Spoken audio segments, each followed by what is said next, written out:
Through his now infamous description, King George VI hinted at the differences between his two daughters, Queen Elizabeth II and Princess Margaret.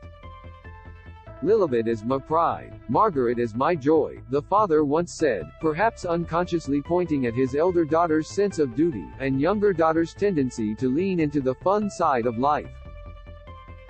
Despite their differences, the sisters were known to share a close bond.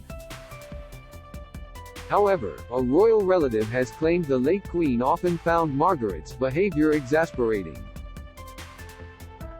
Giles Brander, author of Elizabeth, An Intimate Portrait, discussed the Queen's bond with her sister in his book.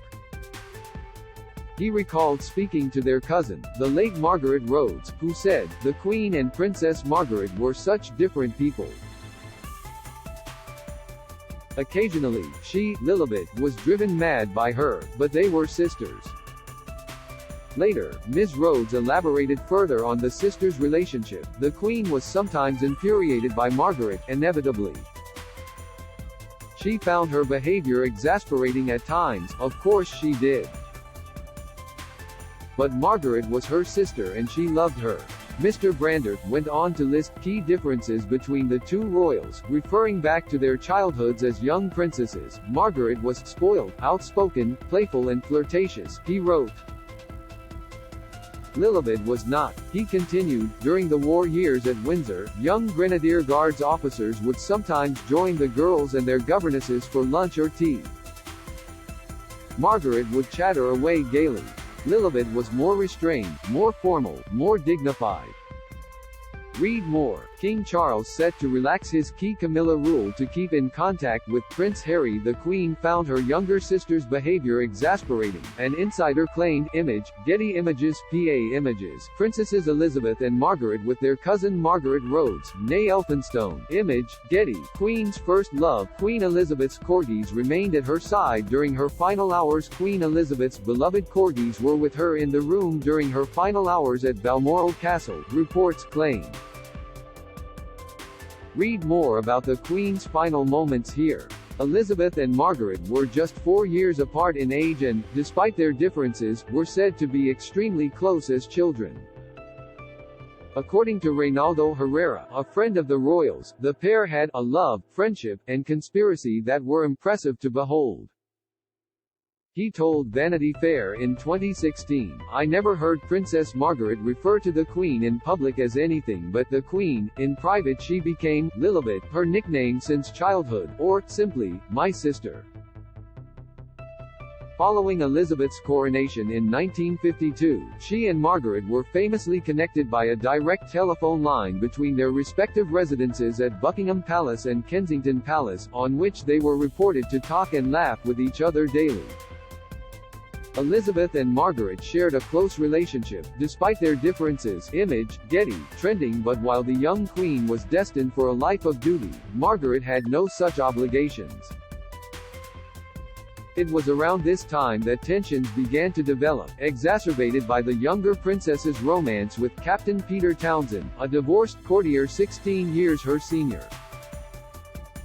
Given Captain Townsend's previous divorce, the couple were not permitted to marry in the Church of England, of which the Queen was the head.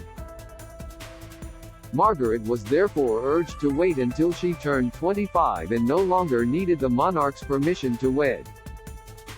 However, the pair still came up against obstacles within the monarchy and faced intense scrutiny from the media.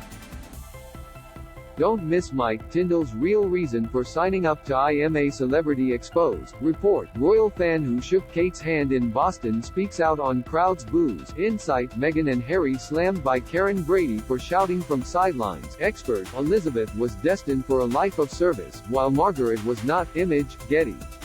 Consequently, the princess released a statement confirming that her engagement had been broken and the pair had decided not to marry.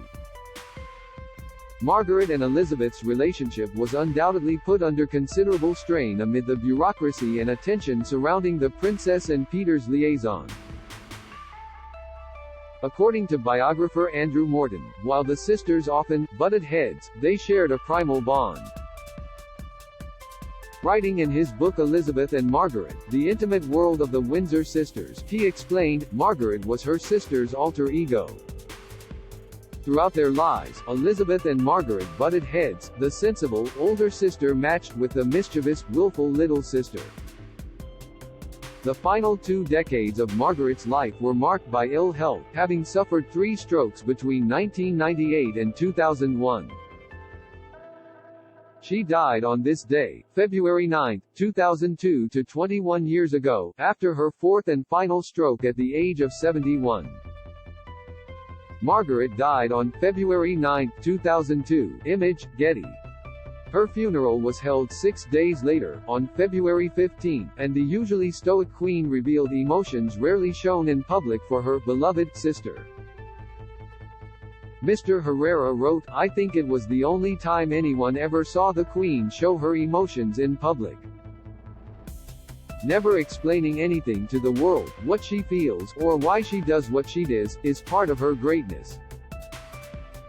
But for a few minutes that day, as she stood by the steps of St. George's Chapel at Windsor Castle, watching her sister's coffin being borne away, her eyes betrayed her. In September 2022, just over 20 years after Margaret's death, Queen Elizabeth was laid to rest in St. George's Chapel, specifically the King George VI Memorial Chapel, the final resting place of the late monarch's father, mother and sister. Elizabeth, an intimate portrait, was written by Giles Brandreth and published by Penguin Books in December 2022. It is available here.